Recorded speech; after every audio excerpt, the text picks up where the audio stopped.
All right, we're live. At least I think we're live. Um, I click the button and it says we're going. So for those of you here, welcome, happy Easter. And it says that Cheryl was here. So she's the first, and she says happy Easter as well. So if you're still here, happy Easter, Cheryl. Let's see if I can switch this to all messages to top chat. I don't know why it defaults to top chat. Seems like everybody likes all messages better, and it puts them in a better order where you see everything instead of just like the things it thinks you need to see. But I didn't want to miss today, even with it being Easter. I know a lot of people are out with their families doing Easter events and spending time with their family and doing, church things and Easter egg hunts and all that kind of stuff. But I wanted to kind of, as best I can, keep with doing the Sunday evening thing. And I thought I would throw something together here.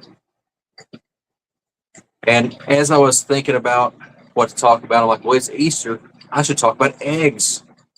So maybe we'll do that in a little bit. Before we get going into that, I've been trying to give a little bit about the Bluegrass Bash as I start these streams. So since last week, I mentioned that we had expanded the number of rooms that we have in our special rate block because they're booking up pretty fast. Also, the classes for the IBC, the International Beta Congress, they have opened up. So if you wanted to sponsor a class for the beta show, you can do that. I think for like $10. And they just opened up to start booking those sponsorships. And it'd be a great opportunity to, for just $10, show your support of the convention or the beta group or, the people that are showing their betas. If you haven't got your tickets, haven't got your room and all that kind of stuff, I want to look at doing that. It's going to be a good time. But then moving off to another sidetrack, talking about the eggs. I had stopped into another pet store last week or week before, and whenever it was, I was talking about breeding fish. And the employee working at the store mentioned something like, oh, well, these fish are mop spawners. Anybody can do mop spawner fish. Anybody can breed those. They're so easy. Which, if you follow me long term, I've always been like a live bearer person, a cichlid person, where, live bearers and cichlids are, in my opinion, the easiest to breed. That there are some difficult cichlids, there are some difficult live bearers. But the real common ones, the convicts, the shell dwellers, the different fire mouse and stuff like that, they're easy to breed. The common like guppies and platies and swordtails, they're easy to breed, but there are different ones that are more difficult. But a couple years back, I started dabbling into the non-cichlid egg layers, the ones that do the egg scattering and the egg mops and stuff. And then I found it enjoyable, and I've expanded even more with more of the egg layers. And it's odd that you think that you're into a certain type of fish, and then you try a different type, and you're like, oh, that's really cool, and you start going that direction too. So I've been doing a lot of mop spawners and like the rainbows and the Pseudo McGills and the non-annual killifish. I've been breeding those, and then the egg scatterers like the barbs.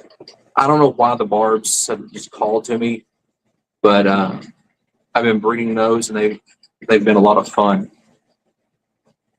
And then I don't know if you'd call it like a malt spawner, or I guess it is a malt spawner, but like the Medacus. I've read them before and kind of got out of them, but now I'm looking at getting back into them. So that's another non-cichlid egg layer that um, I'm enjoying breeding. And so that brings me to the tubbing thing of like, I want to utilize tubs this year for that type of thing of like breeding Medacus and breeding white clouds and breeding some barbs. And I've only got to watch what I'm doing, or I'm going to have like 50 tubs out there. I've already got one up and going, but it's got goldfish in it, and goldfish can handle cooler temperatures, which I'm dumb, I guess. I've lived in Kentucky the majority of my life and have seen the fluctuating temperatures and weather that it can be 80 degrees one day and 40 the next. But I saw that it was 70s and 80s for a couple weeks. I'm like, all right. And then you get up today and it's the high's going to be in the 50s. Great.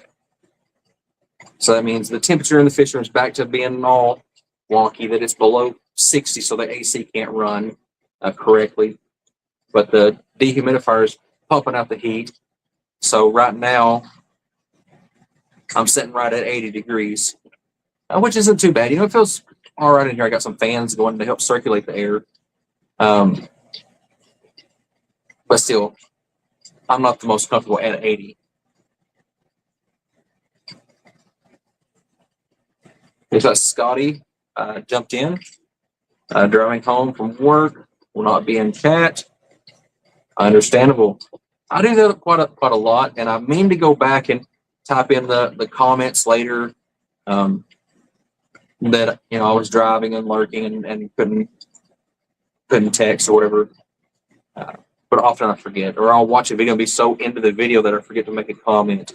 But I'm trying to do better of watching and actually leaving some comments, even if it's just a good video or something, because I know that it helps the algorithm. And I know as a video creator, I like seeing when people watch the videos that they, even if it's just in the comments giving me a thumbs up, that I know, hey, this person actually watched it. So I'm working to do better with that myself, of actually make comments on people's videos. Fish Fam link dropped in. And Cheryl is here listening, working on making dinner. Y'all are always cooking during my stream, and it just, the thought of you all cooking things just makes me hungry. And I can watch some other people's streams that are talking about food, and I get hungry. I don't know why fish streams make me hungry, but oh well. I completely forgot what I was talking about.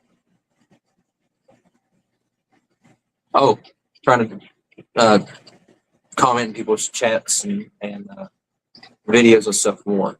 I know it helps the algorithm and stuff, and I'm trying to do better at it. That I'll watch people's videos and get totally enthralled in what they're doing and loving the video, and I forget to make a comment to say I loved the video or ask a question. And I know that helps the algorithm out like crazy. And the more comments that you get, the more YouTube kind of shares the video out and stuff. So I'm working to do better with that, in addition to making the videos and releasing them on time, and like I said, trying to be here for the stream when I can, even though it's like Easter. So like there will be some weekends that I can't, because maybe I've got to be at a meeting or doing a presentation or out of town or something. But I'm going to try to keep on schedule with my videos and my live streams and stuff. Just try to help with my own algorithm. I've not really paid much attention to the algorithm and the whole YouTube thing for the past 14 years that I've been making these videos. But I thought, instead of just doing it for fun, actually put some thought into what I'm doing and try to do it more the right way of putting the videos out and working to actually make the thumbnails look halfway decent and put descriptions on them. And that's an effort with the whole live stream thing too. I've said for years I wanted to live stream, and I would do like 2 or 3 live streams and then not for 4 or 5 years. And so trying to do it again like this. But I procrastinate with things a lot. I still haven't painted the rack here or put the little door up here to hide the lights from glare so I can shoot the videos from different parts of the fish room.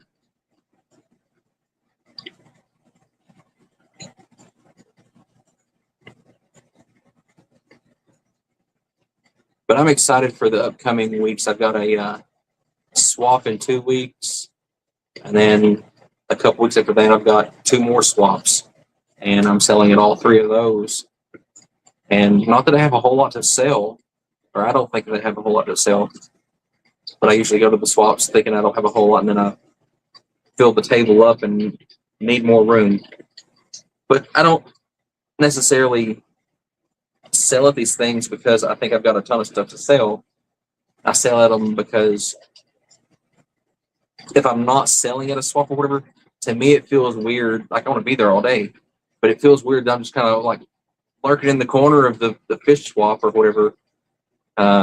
That having a table selling things gives me a reason to be there and a place to be, and the people will come by and talk to me instead of me having to like go hunt down someone to have a conversation with. I know I'm weird, but I enjoy it. So I've got those swaps coming up, and I'm looking forward to those. So we'll see what turns up there. I've got a lot of stuff breeding, but they're not big enough to like take to sell. So maybe like mainly like plecos and some guppies and the common stuff. A lot of my pseudomcgills are too small, and I might could take some of the rainbows. But odds are I'll buy a lot more than I sell. I usually do.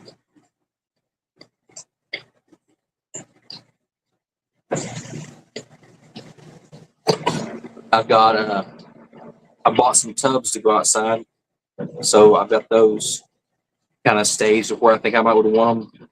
I'm going to build like a frame around them to help them hold the water better. Because the tubs that I'm using are like the plastic storage totes. And if you've ever used those, they aren't designed to hold water, so the weight of the water makes the sides bow out quite a bit. In the past, I have like put the lid on them and cut a hole in the lid, and kind of utilize the lid as like making a center brace to keep it from bowing. But I don't know that I want to do that this time. I might, and it would be a good utilization of the lid. But I think I'm just going to put like a frame around them. But I could use the lid and cut a large hole in it, and then put like window screening over it to keep like dragonflies and frogs out. I always have trouble with frogs in my tubs that I do here.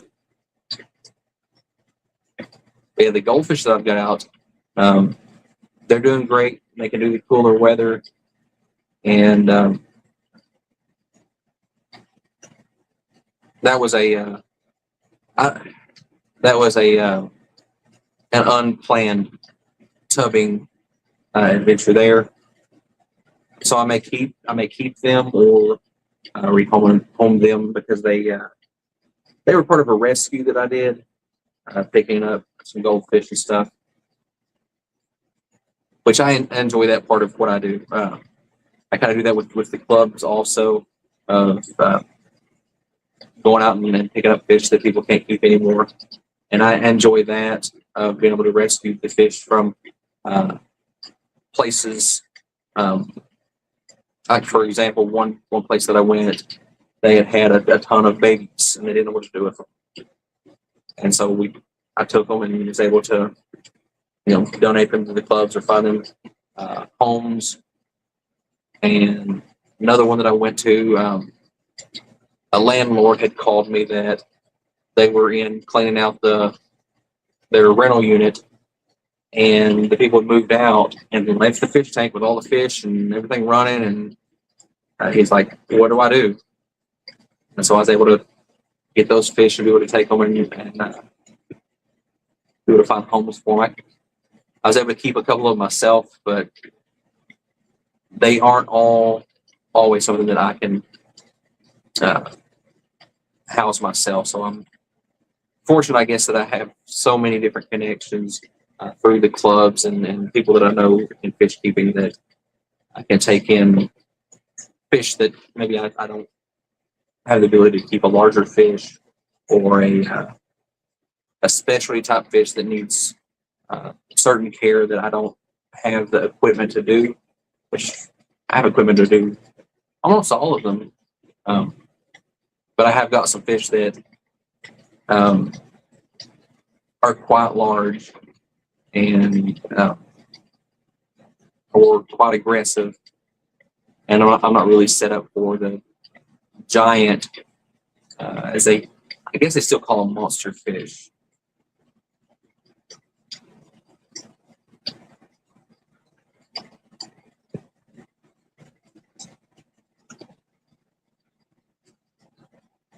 But as far as procrastinating, I'm looking up there and still haven't separated out my pistos from my super red bristlenose, and super reds are breeding, and the pistos are acting like they want to. And I need to get spots set up for at the swap. I know I'm going to buy stuff. And I've been talking to a guy about buying some wild betas, some I'm horrible with names. Unimaculata, maybe. So they'll need to take if they do that, and I think I'm gonna build something up higher so it's more eye level, because the rivers are too low for me to, just stare into the tank all the time. So if I can build something up eye level, have the rubras up there, and then I think beside them have the Unimaculatas, and maybe put something else up there.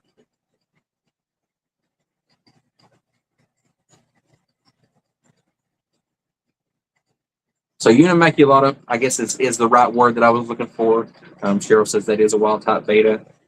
Yeah, that's. I was talking to somebody about getting some wild betas, and I was thinking that was the name of them. I'm horrible with. I need to get a better organizational system up for labeling my tanks and giving them names. Like I've got a rainbow, or it's not a rainbow, it's a Pseudo McGill over here, down this aisle over here, that I'm breeding and stuff. And I know it's one of two different types, but I can't remember which one it is. I have to go back through my text history and find the text where I was talking about it when I first got it. Oh, it's this type of Pseudo McGill. And I actually need to label the tank correctly of what it is. Skull's made it in. Welcome, Skull. Does that mean we got to start all over? Yeah, we'll be all right. Seeing Skull pop in makes me think about the live bears. And I almost came a hair of buying the knife live bears again yesterday. I saw some of the knife live bears, and I'm sure in one of my videos in the past, there's videos of where I've kept them before, and talking about a live bear that is, I guess, difficult to breed. I had trouble breeding them in that they love to eat their own babies. And from what I was told from the breeder that I got mine from, the mother is bad for dropping fry, turning around and eating them right immediately. So you have to kind of watch for whenever she's ready to drop fry and move her to a different tank. And then as soon as she drops fry, pull her back out. And my work schedule doesn't allow me to sit here all day long and just watch the fish, which I would love. But I guess I got to be careful what you ask for, because I still got to pay bills. So until I'm like selling like a ton of fish or something, I still gotta go to work. But yeah, I came really close to getting some more knife live bears yesterday. Just because they're a cool little fish. Um, and when I bred them before, I was only able to save one fry out of the how many ever drops that she did do for the amount of time that I kept them. And I like to have the challenge of breeding stuff. And everybody's like, "Oh, live bears are easy. Anybody can breed live bears." Well, maybe you're talking about a guppy that is really prolific or a platy that's really prolific. But not all live bears are that way, and not everyone has the same conditions. Like some of my guppies that I have will not breed. I don't know what is the issue. Then others are just popping out more babies I know what to do with. And I've lived at places that I think there's something different in the water that I couldn't keep guppies alive. But mollies did really good. And here, until recently, I couldn't keep mollies alive, but guppies did good. But now I've got mollies kind of going at it, and they're acting like they're wanting to breed. I haven't got any fry off of them yet, but they are going through the motions. So we'll see how that goes. Maybe they need more mood lighting or romantic music or salt in the tank or something like that.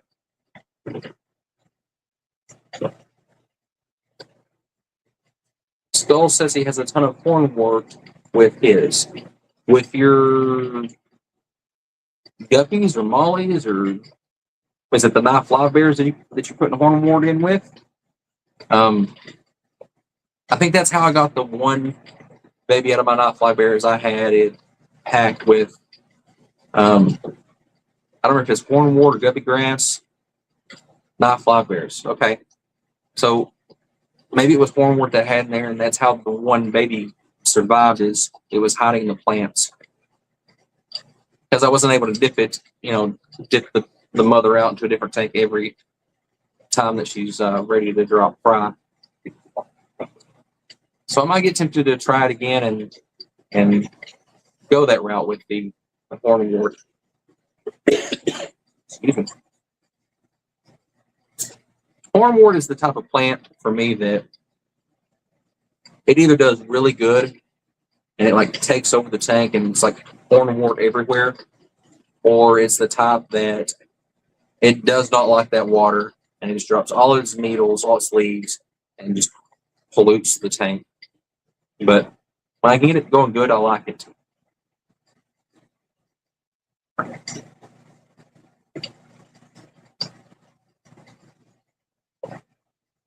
Well, one update, friend, here that I am excited about. If you've watched the previous streams or whatever, been here for them, you know that I had baby chicks right here at my feet for the last, I guess, month or so. Those streams, maybe 2 months, maybe just a month. I finally got them outside. I like chickens and everything, but just not in my fixed room. I'm glad that they're outside. So that's something else to do outside this summer. The chickens, along with the tubs. Probably redo I got an in-ground pond. It's a small in-ground pond. But redo the landscaping around it.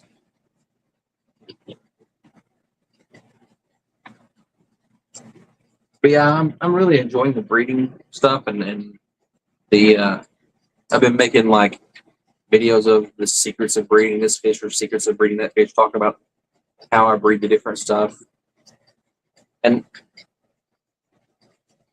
you know, I make those videos because I enjoy making them. I like that, and I figure down the road I may stop breeding this specific fish and then forget what I've done and look back at the videos to see. And that's really why I started the YouTube channel, was as like a journal, so that I could look back and say, when did I get that tank, or when did I put that fish in there?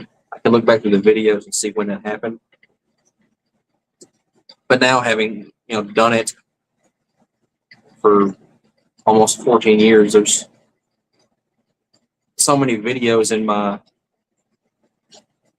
list of videos or whatever that looking back to see when I did something is a little more difficult than what it used to be.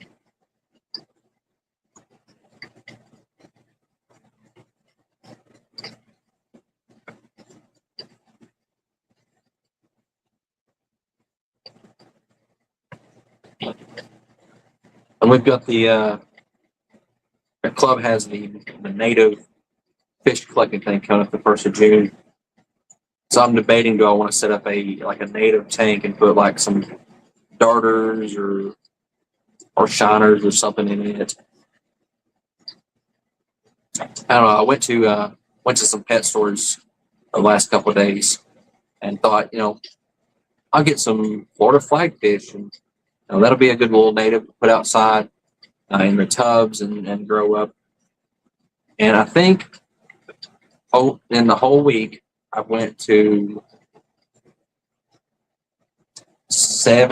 maybe seven different fish stores. That's driving, quite a bit, going through a couple different states. And I don't recall seeing, I might have seen one female Florida flagfish, but I don't recall seeing them in any, a male or a pair or multiples in any of the stores, which is in my opinion a little odd. But what I would think, it's going to be in the fish stores isn't always in the fish stores.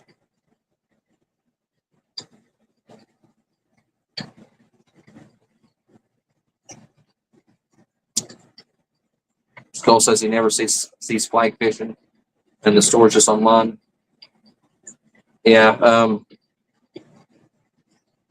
And then it seems like used to they were in all the stores. And it's something that I don't know if it's like a cyclical thing that they say people, maybe they figure people aren't interested in them or something, so they're not getting them in.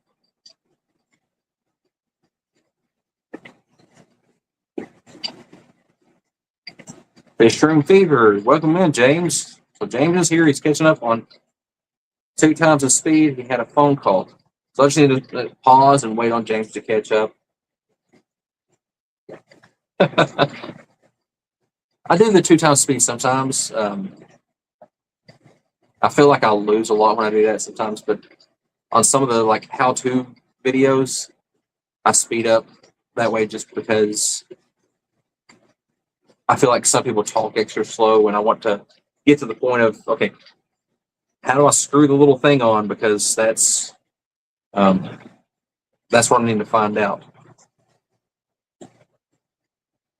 I had to explain to somebody today how to put a sponge filter together, how to hook an airline hose to a sponge filter.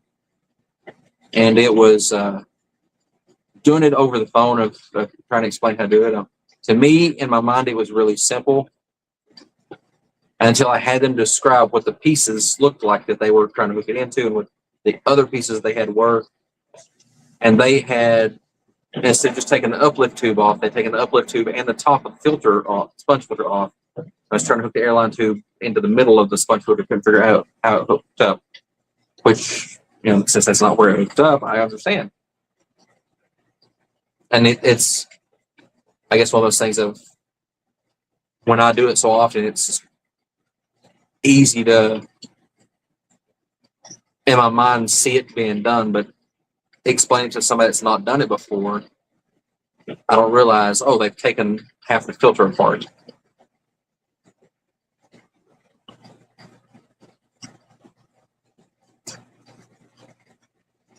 But yeah, in here now the chicks are out, or chickens are out. The next thing I think was going to be get this area over here that I mentioned before, get it ready to put tanks over there,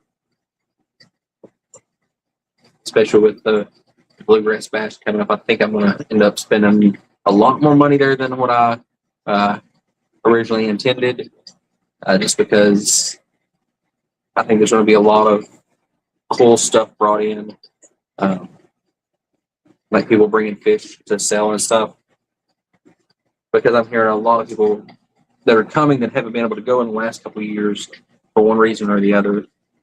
For like the ALA, for example, that might have been in Texas and then in Florida the year before that, and people couldn't make those trips, but they can make the trip to Kentucky, so they got 2 years worth of fish they need to share with everyone else. So I have a feeling I'm going to be purchasing a number of species at the event, especially since it's probably going to be the only event I get to go to this year. So the money that I was spent at the OCA or the Keystone Flash or one of the other events that I might would go to, I guess I'll have to spend it all at the Bluegrass Bash. Oh well.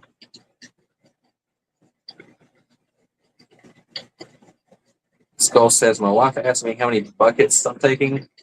Yeah.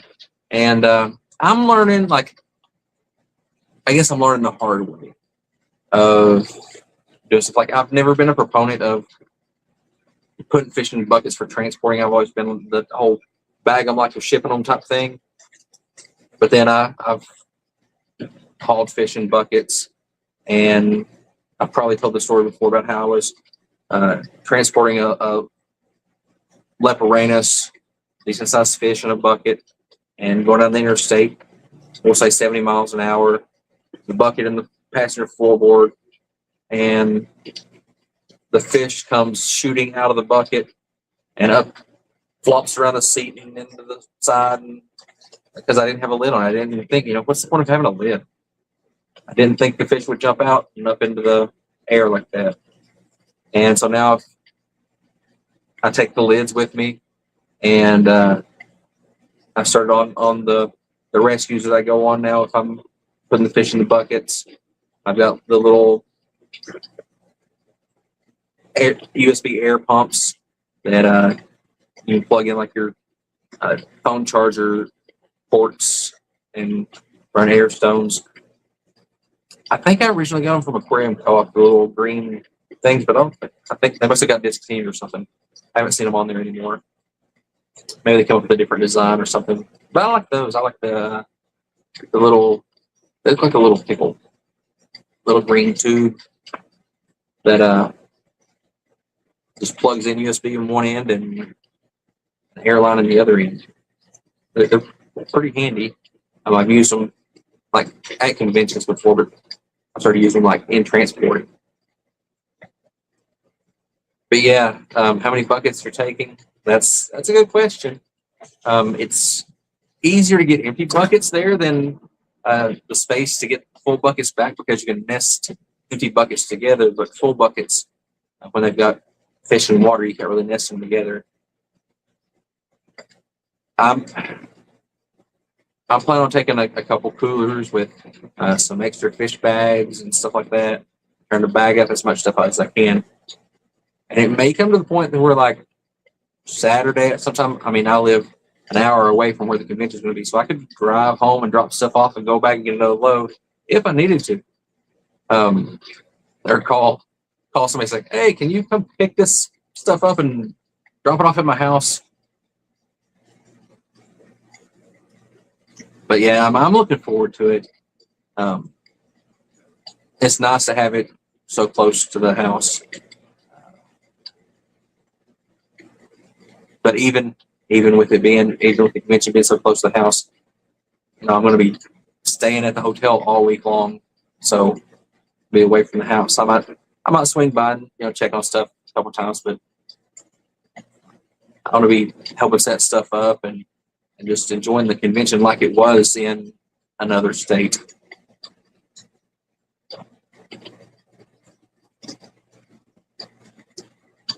June's here. Welcome in, June. And I'm going to butcher this name. It says it right in my head, but when I know when it comes across my tongue, it will not be correct, because I'm overthinking it. Progenial Aquarius. Welcome.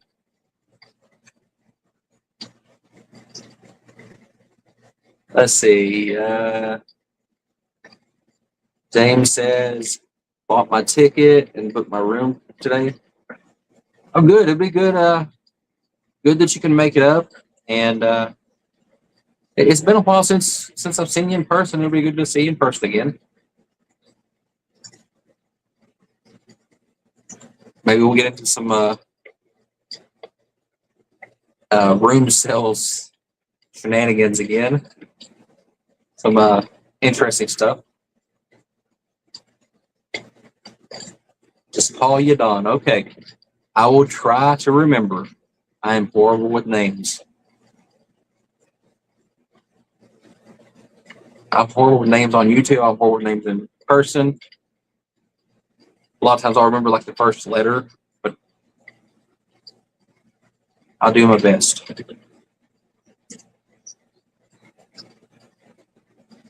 But yeah, I do enjoy the conventions and the shows and the different stuff like that where different YouTubers can make it to, because it is good to see people in person and kind of hang out and that type of stuff.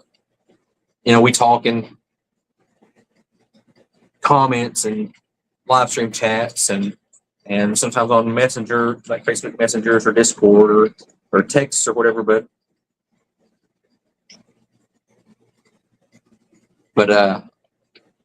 talking to everybody in person is a little different, and I enjoy it. It's kind of a different atmosphere.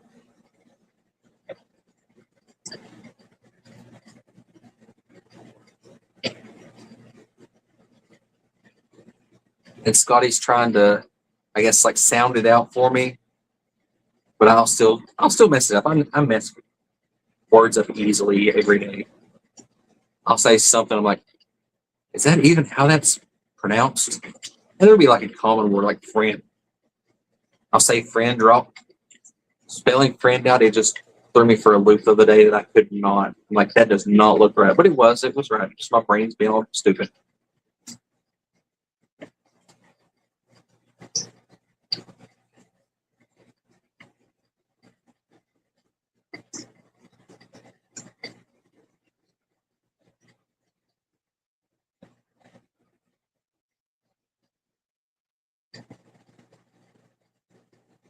I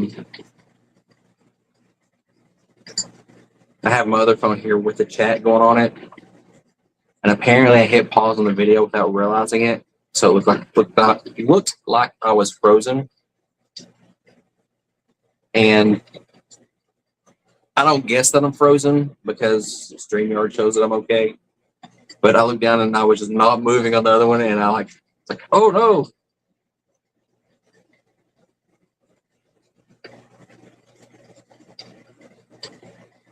Let's see. June said, talking to Scotty, said I was out of the house wearing my Picard shirt. A random guy said, make it so. Yeah, it's neat when you can make connections that way of people that are fans of a show or a series or whatever, connect that way. We had in our club Discord, and in our club Discord we were talking, and they brought up Star Trek, and found out that some people in the club were into Star Trek. So that was when we had some jokes that other people didn't understand.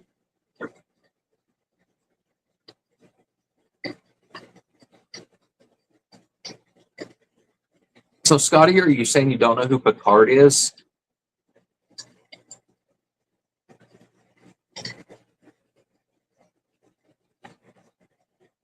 June says she lives Star Trek. Or is that love? My phone autocorrects love to live half the time.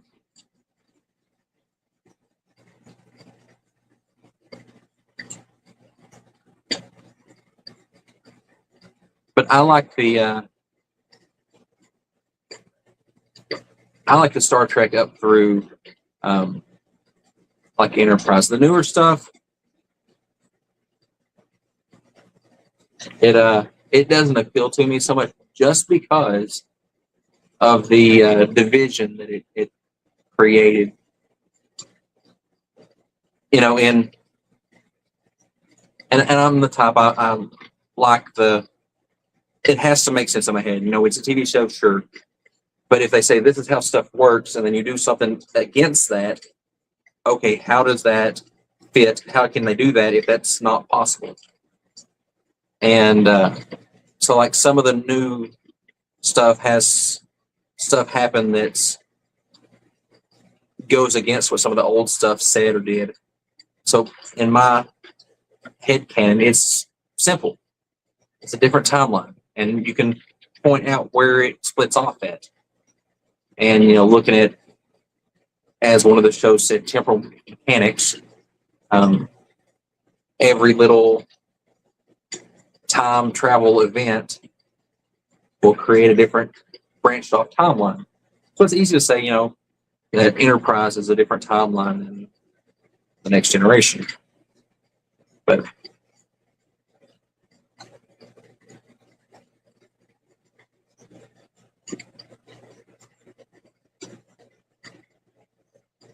June says Scotty sent her the shirt.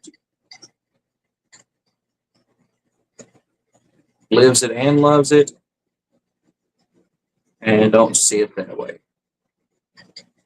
Yeah, and that's one of the things with the new stuff, it seems like, is that people that they're fans of the universe have picked sides, and they're like, if you don't see it my way, you're completely wrong. I don't like that. You know, everybody can see it their own way, you know.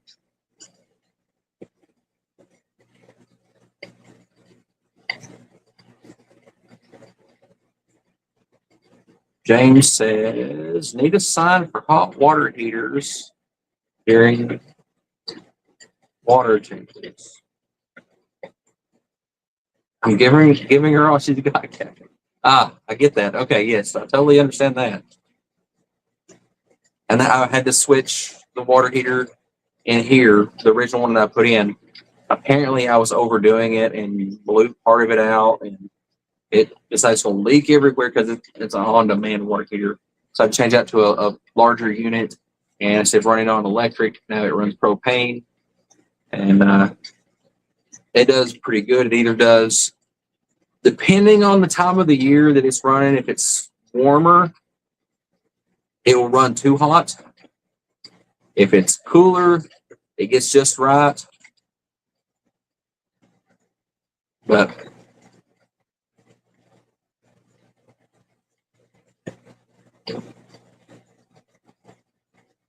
let's see. June says Star Trek at its worst is still great. The way we succeed in the future is trying to better ourselves. Yeah, and it could, in my opinion, it could be really good. It had, like, some of the new stuff has issues with the directors and writers not having seen any Star Trek previously and saying that they don't care about canon. And so that causes issues, but to me, that's okay. Like when you can say, you know, the show says that this didn't happen, so that means that they must be a different timeline where that didn't happen. But then when you get people that just say, oh, if you don't see it this way, then you're wrong. No, I don't go on board with all that. Moneyless Maven Aquatics, welcome in. She's lurking. Oh, it's like Oscar. So June says Star Wars is depressing. Can't really see who's the good guys. The Empire looks much better than the Rebels, and I'm into luxury.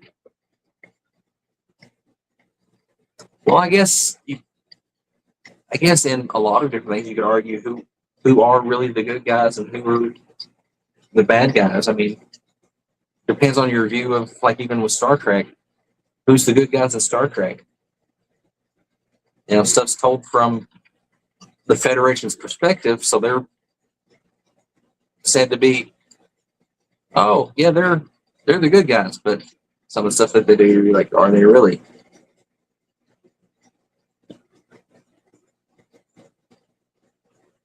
And Scotty says he's not a Star Trek fan. We all can't be perfect.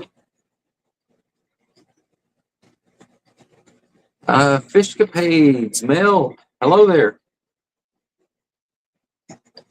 Welcome in.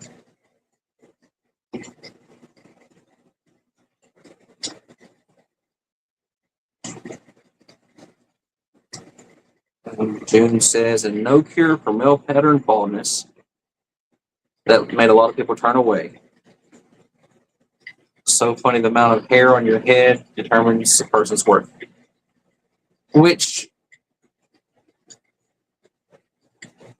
I can see if they said there's no cure for male pattern baldness, but I don't believe they ever said that. I think there's a character that is bald, and even in today's society, there are people that choose to be bald, people that choose to be gray. Like me personally, I see that gray in someone's hair in a way signifies an age thing, and an age thing can lead to like a experience and wisdom. So gray in someone's hair shouldn't be, in my opinion, something that's negative. So it could be that, in this case, in the future, they have a cure for male pattern baldness, but they certain people choose to have gray hair or baldness.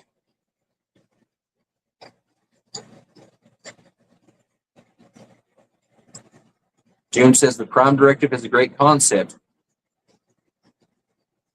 Yeah, it is, other than in pretty much all of the uses of the Prime Directive in Star Trek, it's violated or shown to cause problems. So they kind of shoot themselves in the foot about every time on that.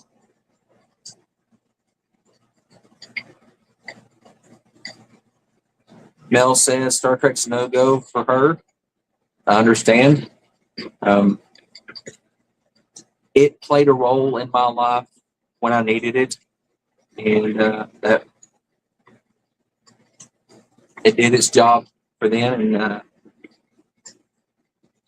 now it's not as much of a needed thing. James loves playing devil's advocate. I do also, and I don't know, maybe that makes me a bad person or whatever. If like I like mess with people, it's like, well, and even if I don't believe it, well, what about this? And says Negan was the good guy in The Walking Dead. Maybe I was watching The Walking Dead for the longest time, and then it got to where the end of one season, you had to wait months to see the next one, and I forgot to pick it back up and watch again, and never went back to it. So I don't know what happened.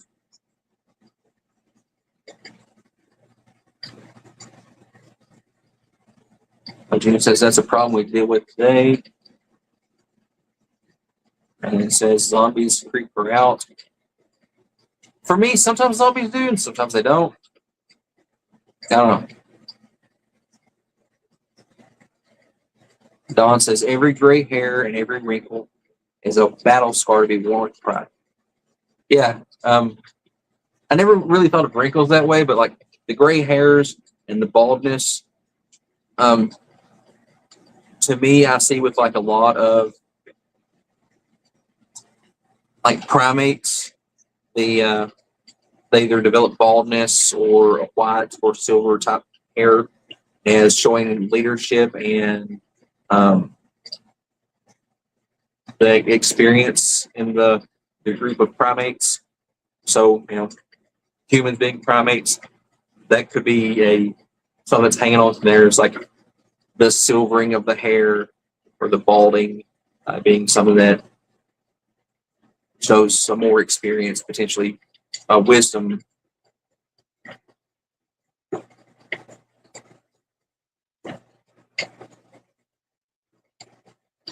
James says, wait until you see all the wisdom in my beard when I start streaming again. I look forward to it. And that's one thing. It's like, if we're lucky, we all age. And it is, to me, neat seeing, someone you haven't seen in 20 or 30 years and seeing what they look like now. That, it's still the same person, but they have aged and look differently now.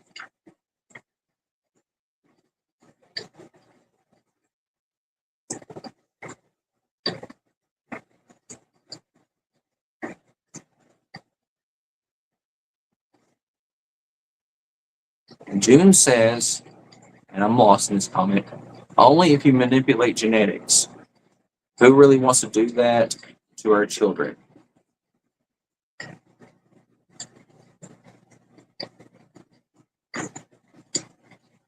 But see, I'm not sure what we're talking about there, if it's the zombies or the curing male pattern baldness or what it was. But I think we may be already altering genetics of children and humans as it is, and not even realizing that we're doing it.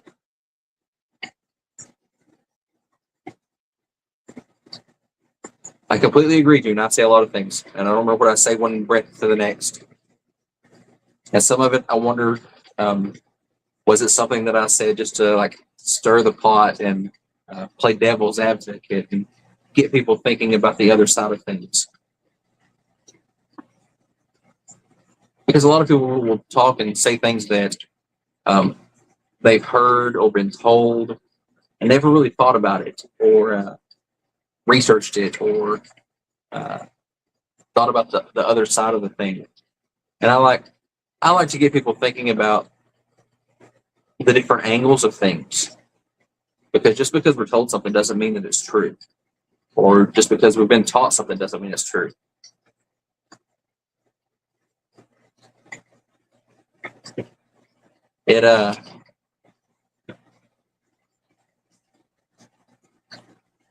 I'm the type that I think you have to look at things for yourself, and what one person sees as a truth, the other person may not have experienced that, and it may not be a truth for them.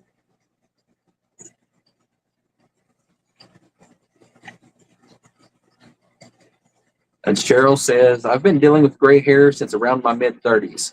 My daughter should be getting some in the next few years. I told somebody the other day, I said, I'm okay with gray hair as long as it hangs around, but up here it decides that it's not going to hang around. And it seems that my work has a lot to do with that, and the required use of hats and stuff, and that encourages the baldness.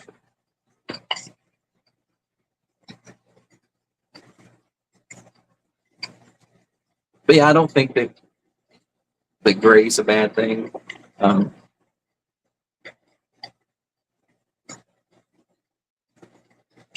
It's funny, we strayed quite a ways away from the fish talk, talking about gray hair and baldness and Star Trek and different stuff. But that's part of the fun of the streams. I always enjoy the streams where people talk about just whatever, and the streams that I go to and the host is like focusing on topic, and they only want to talk about one thing and never want to engage with comments, especially if they're talking about something besides the topic that they labeled. I never like those. To me, a stream is an opportunity for the channel host or whoever you talk, the content creator, to interact with the viewers in the chat.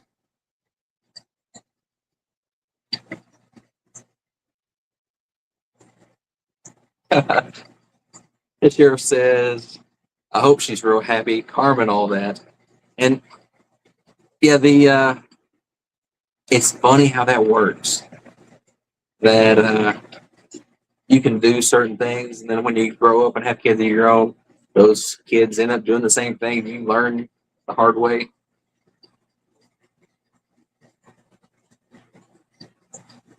Curtis says fish give me gray hair sometimes. And I understand that. When I come in and a tank's been overflowing for 24 hours, or the one that was up here busts a seam and it's down to like a inch of water, or trying to breed them and they keep eating each other or something.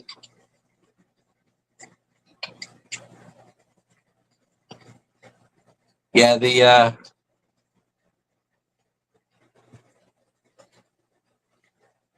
James mentions the hotel fish room fish room sales at the Bluegrass Bash. Yeah, I think that's going to be a good time. One of the conventions, I don't remember which one it was, I went to, and everyone was complaining that there wasn't room sales. And everybody was asking, well, did you bring something? And that person said, well, no, I thought everybody else would bring something. And basically, everybody thought somebody else would be bringing this stuff for the room sales, and there wasn't very many room sales. So with that in mind, I'm at least going to take a few things myself so that I'll at least have stuff to sell in the room. And maybe if different people do that too and have that same mindset, then there will be a good selection of room sales. And I think there's going to be anyways, with the people that couldn't make it to Texas or couldn't make it to Florida, or the different things that have been going on. From what I'm hearing, people talking that they're focusing in on Kentucky, that it's going to be a good turnout. They've got I don't know the exact numbers, but I think there was like 190 rooms that they had booked out of the 290 or they had 190 rooms set aside at the discount rate of the 290 that the hotel has, and they've already had to expand beyond that. So they're probably getting close to what the capacity is on the hotel, and that many people. And then I know of people that locally that say, well, I'm not going to get a hotel. I live 30 minutes away. I'm just going to drive every day. So there's going to be a lot of fun stuff going on there. Don says it's healthy for us to admit there's life beyond fish. I find it interesting to learn about people I see in chat. Absolutely. Absolutely. And that's something like before the stream, I did know that June was all into Star Trek, and I loved hearing that because me being into Star Trek and hearing her talk about Star Trek, it's kind of a connection point and a shared interest.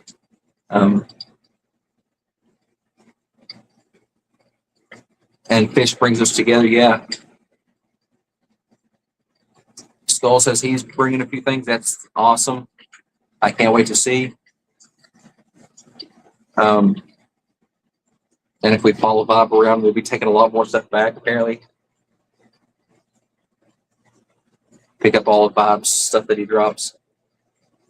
Yeah, indeed, June, common thread.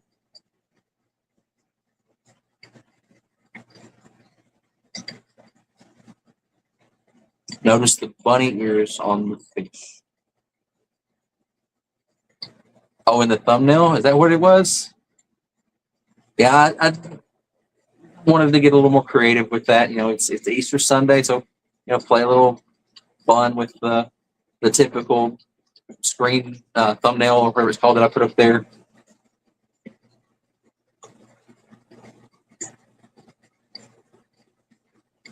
Oh, James couldn't get the cheaper room rate to pull up, so maybe they booked that whole block, or maybe you were doing it between them getting the old block and the new groups set up or something.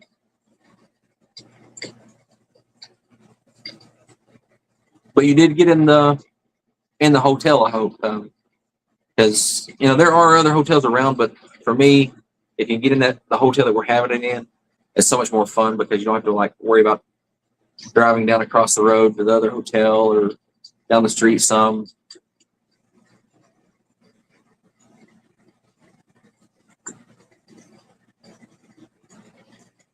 And I honestly thought about like getting some. My daughters have like the fuzzy bunny ears for like a Halloween costume. I guess it's the Easter costume. I thought about wearing those during this thing, but I thought that would be okay for today. But if somebody was to come back and watch this later, it might be a little bit confusing.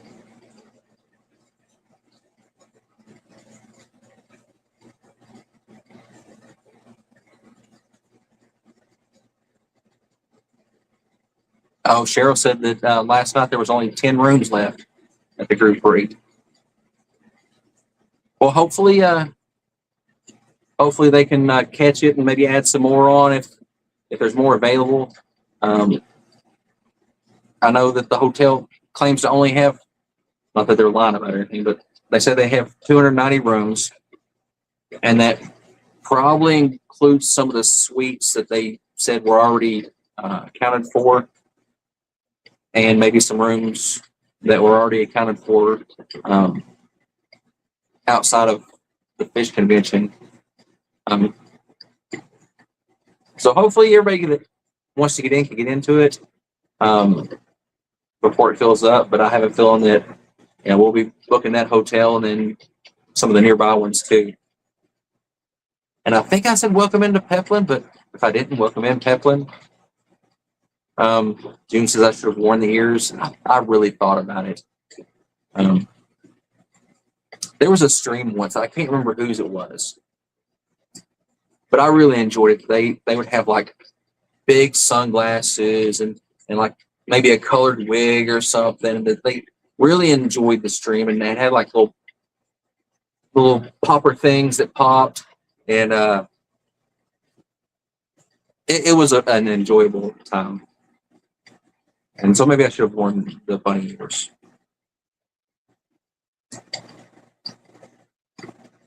June says she hates it when finances don't align with activities. I know. Either the finances don't align or work doesn't align, and work gets in the way of so many fish things. And if it's not work getting in the way, it's other obligations that I have things. And I end up missing like auctions and swaps and events and meetings that I want to go to.